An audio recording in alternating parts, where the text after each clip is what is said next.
कांग्रेस अपनी इस यात्रा से अघोषित रूप से जिस सामाजिक समुदाय को जीतना चाहती है, दोबारा अपने जनाधार का हिस्सा बनाना चाहती है, तो वो है मुसलमान वोटर।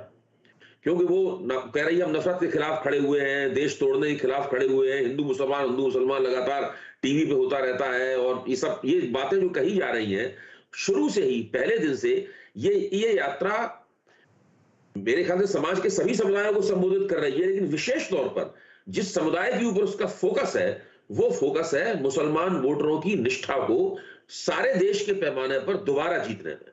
अच्छा, अब जब इस बात को मैं तो एक साधारण राजनीतिक समीक्षक हूं, जो राजनीतिक नेता है वो मुझसे भी ज्यादा बेहतर तरीके से, मुझसे भी ज्यादा जल्दी और ध्यान से, गहराई से इस बात को समझ लिया होगा उन्होंने। तो उत्तर प्रदेश में मुसलमानों के वोट या तो समाजवादी पार्टी को मिलते हैं या थोड़े बहुत बहुजन समाज पार्टी को मिलते रहे हैं। समाजवादी पार्टी को ज्यादा बड़े पैमाने पर मुसलमानों के वोट मिलते रहे हैं। कांग्रेस को बहुत लंबे अरसे से मुसलमानों ने कोई खास उत्तर प्रदेश में वोट नहीं दिए।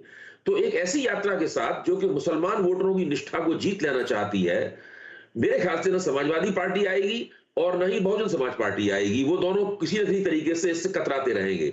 इस यात्रा का एक राजनीतिक मर्म है, इस यात्रा का एक चुनावी मर्म है। ये बात सही है कि यात्रा दूरगामी दृष्टि से राजनीति को प्रभावित करना चाहती है, और ये भी एक दूरगामी इरादा ही है कि आज से हम मुसलमान वोटरों को अपनी ओर खींचने का प्रयास करेंगे।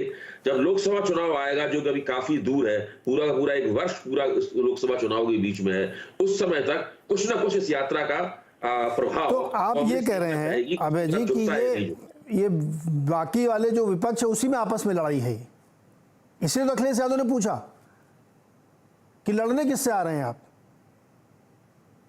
नहीं, आपकी बात सही है। देखिए, आपकी बात सही है।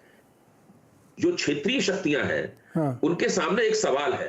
वो सवाल ये है कि कांग्रेस जब लोकसभा का चुनाव लड़ेगी या जो विधानसभाओं के चुनाव होंगे, तो वहां पर कांग्रेस उनके साथ क्या सलूक करेगी, उनके साथ सीटों का बंटवारा कैसे होगा। अब मान लीजिए ममता बनर्जी है, अब लोकसभा चुनाव में कांग्रेस उनके खिलाफ खड़ी होगी या उनके साथ समझौता करेगी, कितनी सीटें उन्हें रहने देगी, कितनी सीटों में खुद दावा करेगी, ये चीज अभी स्पष्ट नहीं है।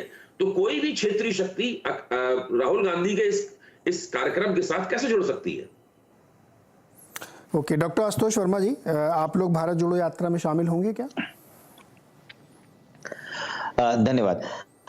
नहीं, भारत जोड़ो यात्रा को हम लोग सपोर्ट करते हैं, अच्छी चीज है, लेकिन पहले हमारे पास कोई न्योता तो आया नहीं है, और हमको तो ये मीडिया के माध्यम से पता चल रहा है कि इसमें समाजवादी पार्टी को भेजा गया है। ये मतलब बड़ी विचित्र सी बात पिछले 2 दिन से चल रही है। कांग्रेस कह रही मैंने भेज दिया है, वो आप कह रहे आपको मिली नहीं है। मैंने कोई चुटकुला नहीं सुनाया। नहीं, चुटकुला की बात नहीं। एक मिनट आशुतोष जी रुकिए, आपके बगल में कांग्रेस के बैठे भाई सरल पटेल जी, किसको भेजी चिट्ठी आपने?